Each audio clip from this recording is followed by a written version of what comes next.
Hello दोस्तों, कैसे हैं आप सब। स्वागत है आप सभी का कॉमिक वर्ल्ड चैनल पर। तो चलिए दोस्तों, शुरू करते हैं चंद्रकांता संतति के इशू 5 का दूसरा भाग। तभी एक सेविका माया रानी के दरबार में हाजिर हुई। महारानी जी, बाग के फाटक पर एक बहुत ही बदसूरत और काला आदमी खड़ा है जो आपसे मिलना चाहता है। उसका कहना है कि मैं बिहारी सिंह हूँ, पर मुझे किसी जासूस ने धोखा दिया और मेरे शरीर व चेहरे को ऐसे रंग से रंग दिया कि अभी तक वो रंग साफ नहीं हुआ। ये बात तो आश्चर्य की है कि जासूसों का रंगा हुआ रंग धोने से न छूटे। बिहारी सिंह बेवकूफ़ नहीं कि अपने चेहरे का रंग भी न छुड़ा सके, जबकि वह सब जासूसों का बाप है। उसी क्षण, ठहरो, मुझे लगता है कि कहीं ये वही आदमी तो नहीं जिसने मुझे धोखा दिया है। उसके चेहरे पर जख्मों के निशान भी हैं। जी हाँ, पुराने जख्मों के कई निशान हैं। फिर तो ये वही आदमी है। आप उसे अंदर बुलवाइए महारानी जी, और फिर देखिए मैं क्या मज़ा करता हूँ।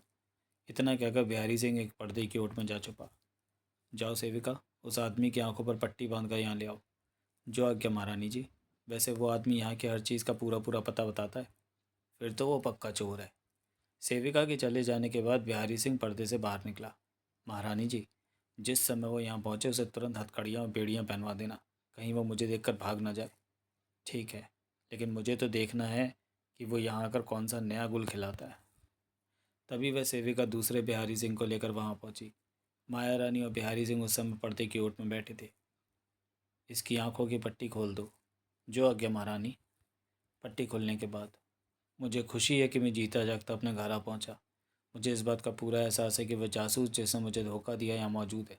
अब महारानी जी को देखना यह है कि असली बिहारी सिंह वो है या मैं। इसलिए मैं इस बाग के चौथे भाग के बारे में कुछ सवाल करना चाहता हूँ। हरनाम सिंह, तुम यहाँ आओ। हरनाम सिंह माया रानी के पास जाकर खड़ा हो गया।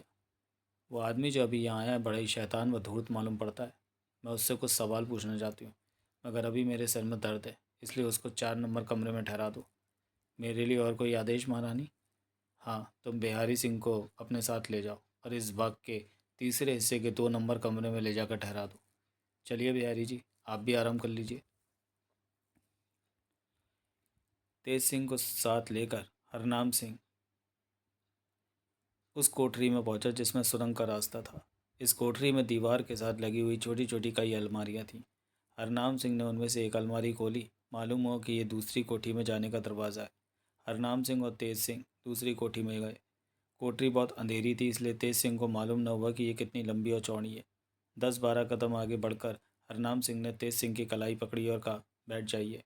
तेज सिंह को यहाँ की ज़मीन कुछ हिलती हुई मालूम हुई और उसके बाद इस तरह की आवाज़ आई, जिससे तेज सिंह ने यह समझा कि हरनाम सिंह ने किसी कलपुर्जे को छेड़ा है।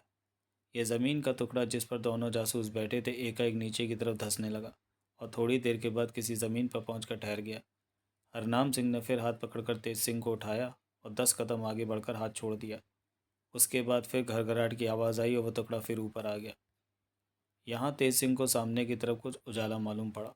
वह उसी तरफ बढ़े, किंतु हरनाम सिंह को अपने साथ न आता देखकर एकाएक चौंक पड़े। अब तेज सिंह को विश्वास हो गया कि हरनाम सिंह मुझे इस जगह कैद करके चला गया। अंत में लाचार होकर वे उसी ओर बढ़ गए जिधर से वो उजाला आ रहा था। फिर लगभग 50 कदम चलने के बाद एक दरवाज़ा मिला और उसको पार करते ही तेज सिंह एक बाग में जा पहुँचे। ये बाग हरा भरा था। कई मेवों के पेड़ थे। पास में एक नहर बह रही थी। बाग के बीचों बीच एक बुर्ज था और उसके चारों ओर कई कमरे बने हुए थे। थोड़ी देर बाद तेज सिंह उन कमरों को देखने के लिए उठे, लेकिन 2 नंबर वाले कमरे के अलावा बाकी सब कमरे बंद थे। उस 2 नंबर कमरे में दरवाजे के अलावा और कई छोटी छोटी खिड़कियां थीं। तेज सिंह उसी कमरे में जाकर अपने बिस्तर पर लेट गए। रात 1 पहर से ज़्यादा बीत चुकी थी। यह अगला दृश्य है। तेज सिंह अपने 2 नंबर के कमरे के बाहर दालान में तकिया लगाए सो रहे थे। चारों तरफ अंधेरा था कि तभी पेड़ों की ओर से रोशनी मालूम पड़ी। थोड़ी ही देर में एक आदमी हाथ में चिराग लिए उनके पास आ पहुंचा। जय माता की। वो आदमी सिपाही की वर्दी में था। छोटी छोटी दाढ़ी से उसके चेहरे का अधिकांश हिस्सा ढका हुआ था। तेज सिंह ने पूछा, कौन हो तुम? आपका हमदर्द, आपका मददगार, उस आदमी ने उत्तर दिया। इस बात का क्या सबूत कि तुम मेरे मददगार हो? मेरे पास एक खून से लिखी हुई किताब है। खून से लिखी हुई किताब का नाम सुनते ही तेज सिंह के रोंगटे खड़े हो गए, किंतु अगले ही क्षण वह संभले और उस आदमी का हाथ पकड़कर बोले, अब बताओ, मैं तुम्हें अपना साथी समझूं या कोई पक्का दुश्मन? दोनों में से कोई नहीं। ना मैं तुम्हारा दुश्मन हूँ और ना दोस्त। तो फिर कौन हो तुम? क्या वो खूनी किताब तुम्हारे पास है? नहीं, यदि वो मेरे पास होती तो अब तक राजा वीरेंद्र सिंह के पास पहुंच गई होती। फिर इसका नाम तुमने कहाँ से सुना? यह वही नाम है जिसे आप लोग समय पड़ने पर प्रयोग करके इस बात का विश्वास दिलाते हैं कि हम राजा वीरेंद्र सिंह के दोस्त हैं। तो क्या तुम राजा वीरेंद्र सिंह के दोस्त हो? पहले आप अपना परिचय दीजिए। मेरा नाम तेज सिंह है। अब तुम अपना नाम और पता बताओ। मेरा नाम नानक है और मैं काशी रहता हूँ। नानक? लेकिन ये नाम तो मैंने पहले कभी नहीं सुना। जी हाँ, आपने मेरा नाम पहले नहीं सुना होगा, लेकिन मेरी कहानी बड़ी अनूठी और आश्चर्यजनक है। सुनोगे तो हैरान रह जाओगे। इतना कहकर नानक अपने जीवन की कहानी सुनाने लगा। मेरे पिता का नाम रघुवर सिंह था। वो किसी राजा के यहाँ नौकर थे। कभी कभी 7-8 दिन की छुट्टियों में घर आते तो मुझे जासूसी करने की शिक्षा देते थे। एक रात जब मैं अपने कमरे में नीचे लेटा था तो मुझे ऊपर छत पर किसी के पैरों की आवाज़ सुनाई दी, धम धम। ये ऊपर छत पर कौन है? जैसे ही मैं अपने कमरे से बाहर निकला कि काला कपड़ा ओढ़े एक आदमी मकान का सदर दरवाज़ा खोलकर बाहर हो गया। मैं अंधेरे में ही उस आदमी का पीछा करने लगा। मुझे इसका पीछा करके पता करना चाहिए कि ये आदमी कौन है जो चोरों की तरह हमारे घर में घुसा था। फिर मैदान में जाकर मैंने देखा कि उस आदमी के कंधे पर एक गठरी रखी हुई थी। हूँ? तो ये चोर है जो हमारे घर से सामान चुरा कर भाग रहा है। मैं उसका पीछा करते करते शहर से बाहर एक घने जंगल में पहुंच गया, जहाँ एक समाधि बनी हुई थी और 10-12 आदमी उस समाधि के पास बैठे हुए थे। वो चोर भी उस समाधि के पास पहुंच गया। कहो, इस बार तुम किसे उठा लाए हो? नानक की माँ को। और देखते ही देखते वे सब लोग उस समाधि के अंदर घुस गए। अरे, वे सब लोग एकाएक कहाँ गायब हो गए? तब मैंने उस समाधि के पास जाकर देखा तो मुझे कोई दरवाज़ा या अन्य कोई रास्ता नज़र नहीं आया। इसके अंदर जाने का तो कोई रास्ता नहीं है। फिर वे लोग कैसे इस समाधि के अंदर चले गए? कोई ना कोई गुप्त रास्ता तो ज़रूर होगा। अंत में लाचार होकर जब मैं घर लौटा तो मेरी बूढ़ी दादी माँ नौकरों पर नाराज़ हो रही थी। तुमने आधी रात के समय लड़के को अकेला जाने क्यों दिया, कम वक्तों? लो, नानक बाबू आ गए। इतना गुस्सा क्यों होती हो दाई माँ?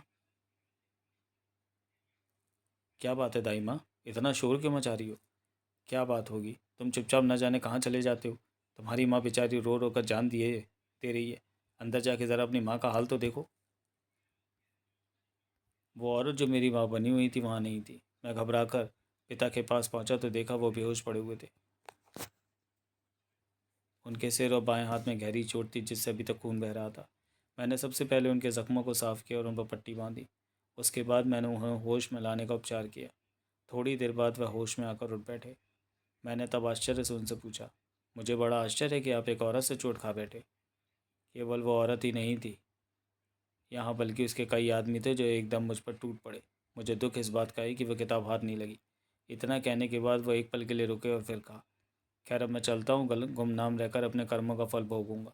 अगर कभी वो किताब मेरे हाथ लग गई तो अपने माथे से बदनामी का कलंक मिटाकर तुमसे मिलूंगा, वरना ईश्वर की इच्छा। लेकिन तुम मकान को मत छोड़ना नानक, और जो कुछ सुन चुके हो उसका पता लगाना नानक। अगर बन पड़े तो अपनी माँ का भी तुम पता लगाना। इतना कहकर मेरे पिता वहाँ से चले गए। फिर प्रतिदिन मैं आधी रात के समय अपने पूरे प्रबंध के साथ समाधि के पास जाया करता जब वो व्यक्ति मेरी माँ को उठाकर ले गया था। एक दिन आधी रात के समय में एक ऐसी दुकान के पास पहुंचा जो अंदर से बंद थी, लेकिन उसके अंदर से एक चिराग की रोशनी बाहर आ रही थी। तभी मैंने देखा कि एक आदमी समाधि के अंदर से निकला और पूरब की तरफ रवाना हुआ। मैं भी दबे पाँव उसका पीछा करने लगा। उस आदमी के हाथ में एक लिफाफा था। मैंने उसके पास पहुंचकर उसे ज़ोर से धक्का दिया और वो मुंह के बल ज़मीन पर गिर पड़ा और लिफाफा उसके हाथ से छूट गया। मैंने फुर्ती से लपक कर वह लिफाफा उठा लिया और वहाँ से भाग खड़ा हुआ। वो आदमी भी उठकर मुझे पकड़ने के लिए दौड़ा मगर पकड़ ना सका। मैं गलियों में चक्कर काटता हुआ सीधे अपने घर पहुंचा। घर के दरवाजे पर मेरा एक सिपाही राधनी सिंह पहरा दे रहा था। वो आदमी बहुत ताकतवर और चालाक था। मैंने अपने कमरे में पहुंचकर उस कमरे का दरवाज़ा अंदर से बंद कर लिया और फिर उस लिफाफे को खोलकर देखने लगा। उस लिफाफे के अंदर एक पत्र और एक विचित्र लोहे की चाबी थी, जिसमें छोटे छोटे कई छेद और पत्तियां बनी हुई थीं।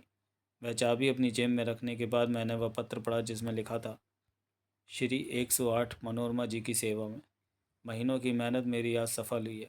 जिस काम के लिए आपने मुझे लगाया था वो आज पूरा हो गया। वह खूनी किताब मेरे हाथ लग गई है। आपने लिखा कि देवी पूजा तक आप रोहतासगढ़ के तिलिस्मी तहखाने में रहेंगी। इस बीच अगर मुझे वह खूनी किताब मिल जाए तो मैं उसी तहखाने में आपको वह खूनी किताब पहुंचा दूंगा। मैं तहखाने में गया पर आप न मिली, अतः मैंने इस खूनी किताब को 24 नंबर के कमरे में छिपा कर रख दिया और तहखाने से बाहर निकल आया। बाहर आते ही मैं अचानक बुरी तरह बीमार पड़ गया। इस कारण आपके पास ना पहुंच सका। अतः मैं अपने एक मित्र के हाथों आपको ये चाबी भेज रहा हूँ। चाबी और ये पत्र मिलते ही नानक की माँ का काम कर देना। आपका साध हो रहा।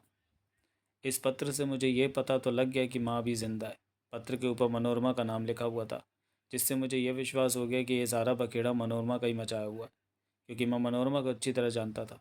काशी के छोटे बड़े सभी लोग उसे पहचानते थे। त्रिलोचनेश्वर महादेव के मंदिर के पास उसका आलीशान मकान था।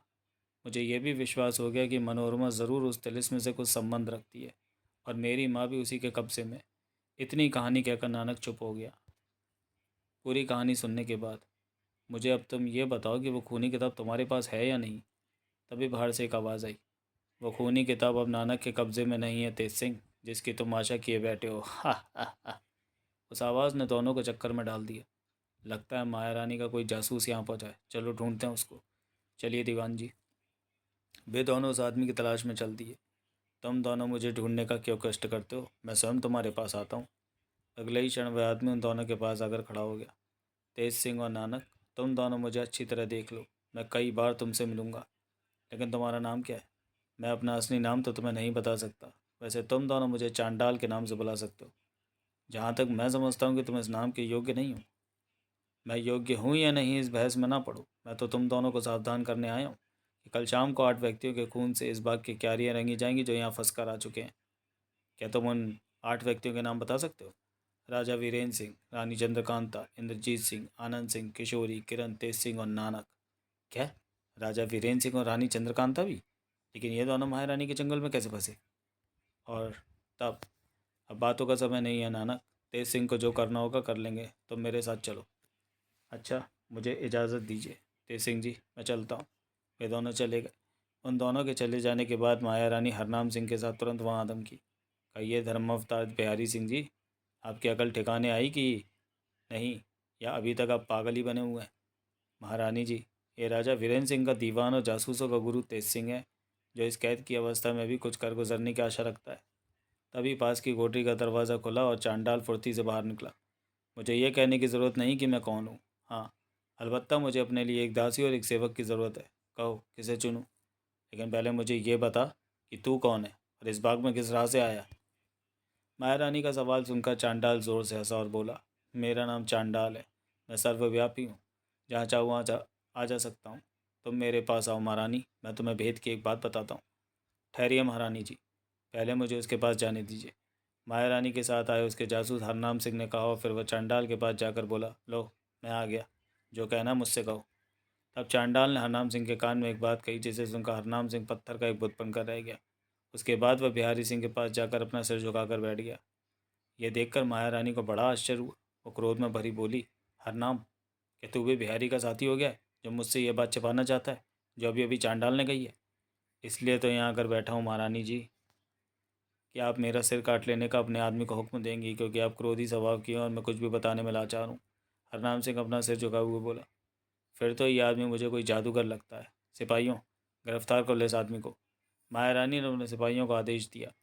गिरफ्तार होने के लिए तो मैं यहाँ आया हूँ महारानी जी, लेकिन उसके लिए आपको कष्ट उठाने की आवश्यकता नहीं। मैं स्वयं आपके पास आ जाता हूँ। हथकड़ी बेड़ी कहाँ है, ले आइए। इतना कहता हुआ चांडाल महारानी के समीप जा पहुँचा। महारानी जब तक कुछ सोचे कि चांडाल ने जल्दी से उसके कान में कुछ कह दिया, जिसे सुनते ही माया रानी की दशा बदल गई। वो भय से पीली पड़ गई। थोड़ी देर में ज़मीन पर गिरकर बेहोश हो गई। माया रानी को ज़मीन पर गिरता देखकर बिहारी सिंह और हरनाम सिंह को छोड़कर अन्य लोगों में खलबली मच गई और वे सभी वहाँ से भाग खड़े हुए।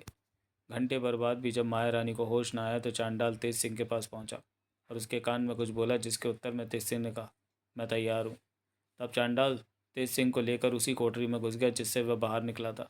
अंदर जाने के बाद दरवाज़ा बखूबी बंद कर लिया। उधर माया रानी जब होश में आई तो बिहारी सिंह, हरनाम सिंह तथा अपने साथियों को लेकर अपने महल में चली गई। अगला दृश्य, शाम का समय था। पहाड़ी इलाके में 3 औरतें घोड़ों पर सवार धीरे धीरे एक ऊंचे टीले की तरफ बढ़ी जा रही थीं। तीनों के चेहरों पर नकाब पड़ी हुई थी। उन तीनों औरतों में एक माया रानी, दूसरी राम बोली यानी लाडली और तीसरी धनपति थी। वे तीनों ही अपने चेहरे से नकाबे उलट कर बातें करने लगीं। पता नहीं ये चांडाल तीसरे नंबर के बाग में कैसे पहुंच गया? माया रानी ने आश्चर्य से पूछा। तिलिस बनाने वालों ने कई रास्ते बनाए दी थी, क्या पता उन्हीं रास्तों में से कोई रास्ता उसे मालूम हो, लाडली ने उत्तर दिया। लेकिन ये तो आश्चर्य की बात है कि उन रास्तों का पता जब मुझको नहीं मालूम, जो तिलिस्मी की रानी कहलाती है, तो फिर किसी दूसरे को कैसे मालूम पड़ा? दीदी, मैं जानती हूँ कि तिलिस्मी की बहुत सी बातें तुम्हें पता है, मगर कुछ बातें सिर्फ जीजा जी को पता थी, मगर उन्हें भी मरे हुए 5 वर्ष हो गए। तुम्हें कैसे पता चला कि उन रास्तों के बारे में तेरे जीजा ही जानते थे? माया रानी ने पूछा। एक बार हंसी हंसी में उन्होंने मुझसे कहा था कि बाग के तीसरे भाग में जाने के लिए 5 रास्ते हैं, जो उन्हें मालूम है, लाडनी ने उत्तर दिया।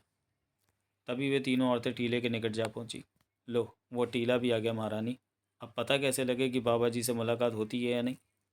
मुलाकात तो हो जाएगी धनपति, क्योंकि बाबा जी कहीं नहीं जाते, लेकिन मेरा दिल अब उनसे मिलने को नहीं चाहता। लेकिन तुम तो बड़े उत्साह से उनसे मिलने के लिए आई हो दीदी। इसलिए कि मैं जानती हूँ कि बाबा जी इन सब बातों का कोई उत्तर नहीं दे सकेंगे। मगर दीदी, जब इतनी दूर आ गई हो तो बिना मिले लौटना उचित ना होगा। कुछ भी हो, अब मैं उनके पास नहीं जाऊंगी। इतना कहकर माया रानी ने अपना घोड़ा मोड़ दिया। अंत में लाचार होकर लाडली और धनपति ने भी अपने घोड़े मोड़ दिए कि तभी हाथ में तीर कमान लिए हुए घोड़े पर सवार तेज सिंह वहां पहुंचे। खबरदार, जब एक कदम भी आगे बढ़ाया तो एक ही तीर में तुम्हारा काम तमाम कर दूंगा। तेज सिंह को देखकर माया रानी ने भी अपनी तलवार खींच ली। मैं तेरे तीर से डरने वाली नहीं तेज सिंह। लगता है तुझे अपनी जान प्यारी नहीं। शायद तुझे मालूम नहीं कि तेज सिंह का निशाना कभी नहीं चूकता। उसी क्षण मालूम होता है कि तू केवल एक तीर से हम तीनों को डराकर अपना काम निकालना चाहता है। काश इस समय मेरे पास तीर कमान होती तो मैं तुझे बताती कि तीर कैसे चलाया जाता है। ना मालूम तूने औरत होकर भी अपने आप को क्या समझ रखा है। खैर, मैं अब तुम लोगों पर तीर नहीं चलाऊंगा। इतना कहकर तेज सिंह ने अपना तीर तरकश में रख लिया और अपने बटुए में से एक लोहे का गोला निकालकर उन तीनों के सामने खड़े हो गए। तुम तीनों के लिए तो यही काफ़ी है, इसलिए मैं तुम तीनों को फिर सावधान किए देता हूँ कि मुझ पर तलवार चलाने की हिमाकत न करना, वरना तीनों मेरे हाथों से मारी जाओगी। बेअदब, तुझे मालूम नहीं कि ये कौन है? मैं तुम तीनों को अच्छी तरह से जानता हूँ, और मैं ये भी जानता हूँ कि माया रानी तिलिस्मी की 47 नंबर की कोठरी को पवित्र करके विधवा हो गई, और इस बात को भी 50 वर्ष 5 वर्ष बीत चुके हैं। तभी धनपति ने अपनी घोड़ी आगे बढ़ाकर तेज सिंह पर तलवार का वार किया, लेकिन तेज सिंह ने लोहे का गोला घुमाकर उसके घोड़े के सिर पर दे मारा। टिशुम! गोले के लगते ही घोड़ा गिर पड़ा और धनपति उछलकर दूर जा पड़ी।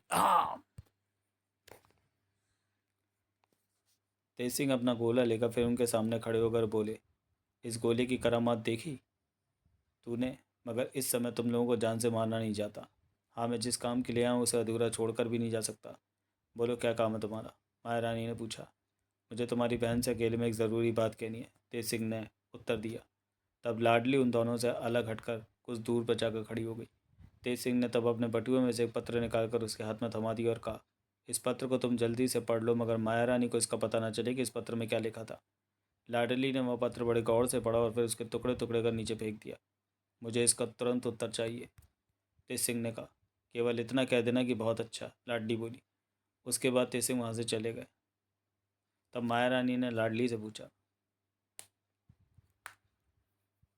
वो पत्र किसका था और उसमें क्या लिखा था लाडली? लाडली ने हंसी बात छिपाकर एक मनगढ़ंत कहानी माया रानी को सुना दी। अगला दृश्य। उधर भूतनाथ पेड़ से बंधा हुआ था और नागर होश में आकर उठ बैठी। बोली, अब मुझे मालूम हुआ कि तेरे पास भी एक अद्भुत वस्तु है भूतनाथ। मैं वो चीज़ तुम्हें दे दूंगा, मगर उसे आजमाने के बाद तुम्हें मुझे छोड़ना होगा, भूतनाथ ने कहा। लेकिन मेरी लेकिन तेरी इस बात का क्या भरोसा कि उस खंजर को आजमाने के चक्कर में मैं फिर से बेहोश ना हो जाऊं? क्योंकि धोखा देने में तू भी मुझसे कम नहीं है। इतना कहते कहते नागर चौंक पड़ी, क्योंकि सामने से घोड़े पर सवार होकर उधरी आ रही थी। कामनी आ रही थी। नागर ने कामनी को तुरंत पहचान लिया, इसलिए वह भूतनाथ को छोड़कर अपने घोड़े पर सवार हो गई। उसी बीच कामनी उसके पास पहुंच गई। उसे देखकर नागर ने कहा, तुमने मुझे धोखा दिया, लेकिन अब तुम मेरे हाथ से बचकर नहीं जा सकती। वैसे मुझे तुम्हारा अदब करना चाहिए, क्योंकि तुम महारानी की बहन हो। अगर तुम्हारी गद्दारी की वजह से माया रानी ने हुक्म दे रखा है कि जो कोई तुम्हारा सिर काटकर उनके पास ले जाएगा उसे वो मुंह मांगा इनाम देंगे।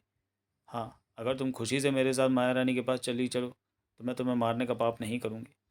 लगता है तू अभी तक अपने आप को अपने मकान में समझ रही है नागर।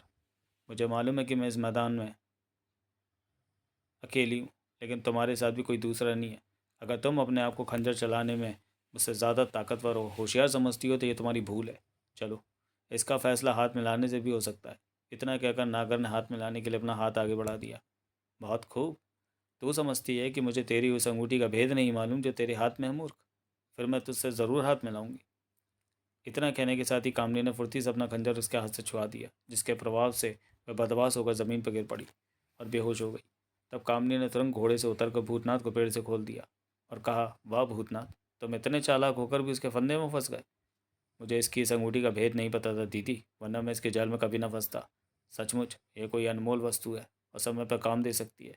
भूतनाथ बोला, हाँ, इसके पास यही तो एक अनमोल चीज़ है जिसके जहर से कोई नहीं बच सकता, लेकिन वो चाहे तो जहर उतार सकती है। पता नहीं ये अंगूठी और जहर उतारने की तरकीब मनोरमा ने कहाँ से पाई। तो फिर ये अंगूठी आप अपने पास क्यों नहीं रख लेती दीदी, वक्त पर काम आएगी। तब कामनी ने नागर की उंगली में से वह अंगूठी उतार ली तथा उसका जहर उतारने वाली शीशी भी उसके बटुए में से निकाल ली। अगले ही क्षण, भूतनाथ, तुम नागर को अपने अदभुत मकान में ले जाकर तारा के सुपुर्द कर तुरंत मुझसे आकर मिलो। लेकिन तुम कहाँ जा रही हो दीदी। मनोरमा के मकान पर। हाँ, इसके बटुए से तुम अपने सारे कागज़ निकाल कर जला देना, मैं चलती हूँ। इतना कहकर कामनी वहाँ से चली गई। उधर लाडली ने काले कपड़े पहने और अपना बटुआ कमर से बांध कर कमरे से बाहर निकली थी और माया रानी के कमरे के दरवाजे पर जाकर खड़ी हो गई। वो इस रास्ते को जानता है, लेकिन वो भेद जिसे लाडली अभी तक नहीं जानती। आह, ये तो माया दीदी की आवाज़ है। वह भेद कौन सा है जो इन्होंने मुझसे छिपा रखा है। थोड़ी देर बाद लाडली पेड़ों की ओट में छिपती छिपाती बाग के पीछे वाले कोने में जा पहुंची, जहाँ एक छोटा सा बुर्ज बना हुआ था। लाडली उसके दरवाजे को खोलकर अंदर घुस गई। कोठी के अंदर अंधेरा था, इसलिए उसने बटुए में से एक मोमबत्ती निकाल कर जला ली। तभी कोठरी का गुप्त दरवाज़ा खुला और कामनी उससे निकलकर लाडली के सामने जाकर खड़ी हो गई। मेरी बहन राम भोली, कैसी है तू। क्या तुम जानती हो दीदी कि मैं राम भोली बनने पर लाचार की गई थी। मैं जानती हूँ कि इसमें तुम्हारा कोई दोष नहीं था, लेकिन अब क्या इरादा है तुम्हारा, क्योंकि अब इस तिलिस्म के दिन पूरे हो चुके हैं और ये कुछ ही दिनों में टूट जाएगा। हाँ दीदी, कुछ दिनों से बड़ी अद्भुत बातें देखने और सुनने को मिल रही हैं, लेकिन मुझे शक इस बात का है कि कल शाम को इंद्रजीत सिंह और आनंद सिंह का माया रानी सिर कटवा देगी। तब यही तिलिस्म कौन तोड़ेगा। लाडली की बात सुनकर कामनी ने कहा, तो चिंता न कर लाडली, ऐसा कुछ नहीं होगा। मैं सवेरा होने से पहले उन दोनों को यहाँ से छुड़ा कर ले जाऊंगी, लेकिन उन दोनों को छुड़ाने में मुझे भी तेरी थोड़ी सी मदद करनी होगी। सॉरी, तुझे भी मेरी थोड़ी सी मदद करनी होगी, इसलिए मैंने तेज सिंह के हाथों तुझे पत्र भेजा था मिलने के लिए। मैं तो स्वयं चाहती हूँ कि तुम मुझे अपने साथ रखो, जिससे अब कभी माया रानी का मुँह ना देखना पड़े। तुम आज्ञा तो दीदी कि मुझे क्या करना होगा। कुछ ज़्यादा नहीं लाडली, सिर्फ उस तहखाने की चाबी लाकर देनी होगी जिसमें वो दोनों राजकुमार बंद हैं। लेकिन वो चाबी तो हर समय माया रानी के पास रहती है। कोई बात नहीं, उस चाबी को प्राप्त करने की सहज तरकीब मैं तुझे बताती हूँ। इतना कहकर कामनी ने अपने कमर से अपना वह तिलिस्मी खंजर निकाल कर लाडली को दिखाया और कहा, यह तिलिस्मी खंजर है, जिसका बटन दबाने से बिजली की तेज चमक पैदा होती है, जिसके आगे किसी की भी आंखें खुली नहीं रह सकती। साथ ही इसके अतिरिक्त इसमें दो गुण और भी हैं। ये शरीर ये जिसके शरीर से छुआ दिया जाए वो व्यक्ति तुरंत बेहोश हो जाता है। दूसरा गुण यह है कि यह हर चीज़ को काट डालता है, चाहे वो फौलाद की क्यों ना हो। मगर दीदी, मैं इसे अपने हाथ में कैसे ले सकती हूँ। इसके छूने से तो आदमी बेहोश हो जाता है। इसको लेने के लिए तुम्हें यह अंगूठी पहले पहननी होगी। इतना कहकर कामनी ने लाडली को अंगूठी पहना दी और वह खंजर भी उसे दे दी और कहा, अब देर करना ठीक नहीं, तुम जल्दी से चाबी निकाल लो, मैं इसी जगह बैठी तुम्हारे लौटने की प्रतीक्षा करूंगी। वह खंजर लेकर तुरंत वहाँ से चली गई। आधे घंटे के बाद ही वह चाबी लेकर लौट आई। उसने चाबी कामनी को दे दी और कहा, मुझे इस चाबी को लाने में कोई भी कठिनाई नहीं हुई और कोई ना मुझे देख ही पाया, लेकिन अब यहाँ रुकना उचित नहीं। हाँ चलते हैं, मगर इस रास्ते से नहीं, दूसरे रास्ते से जिसे मैं जानती हूँ। लगता है जीजा जी तुम्हें यहाँ के सब रास्तों से परिचित करा गए, वैसे, क्योंकि वो यहाँ से बहुत से रास्तों, सुरंगों और तहखानों को जानते थे। नहीं नहीं, बहुत सी बातें तो मुझे किसी दूसरे ही कारणों से मालूम हुई हैं। जीजा जी हम लोगों से जुदा ना किए जाते तो यहाँ की अजीब बातों को देखने का खूब मौका मिलता। वैसे माया रानी को भी यहाँ के सब भेद अच्छी तरह मालूम नहीं है। जीजा जी हम लोगों से जुदा किए गए, इसका मैं मतलब नहीं समझी। लाडली ने आश्चर्य से कहा, तू क्या समझती है कि गोपाल सिंह जी अपनी मौत मरे। मुझे तो यही विश्वास है कि उन्हें जहर दिया गया था, क्योंकि मरते समय उनका रंग नीला हो गया था और चेहरा बिगड़ा हुआ था, जिसे मैं पहचान ना सकी। खैर छोड़ इस बात को, मैं आज तुझे इस बाग के चौथे भाग में ले चलती हूँ, जहाँ एक नया तमाशा तुझे देखने को मिलेगा। क्या तुम चौथे भाग में जा सकती हो दीदी। हाँ लाडली, मैं यहाँ के बहुत से भेदों को जानती हूँ और हर जगह घूम फिर सकती हूँ। फिर तो मैं तुम्हारे साथ ज़रूर चलूँगी दीदी। ठीक है, पहले हमें चलकर उन लोगों को छुड़ाना चाहिए। इतना कहकर कामनी उठी और हाथ में मोमबत्ती लिए हुए उस सुरंग में घुस गई जिसमें से कुछ देर पहले निकली थी। दोनों बहनें नीचे की सीढ़ियाँ उतरने लगीं। आखिरी सीढ़ी पर पहुंचने के बाद उस सुरंग का मुंह बंद हो गया।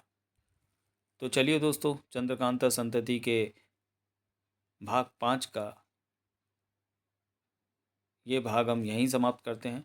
और मिलते हैं इसके अगले भाग में, अगले वीडियो में। तब तक के लिए धन्यवाद।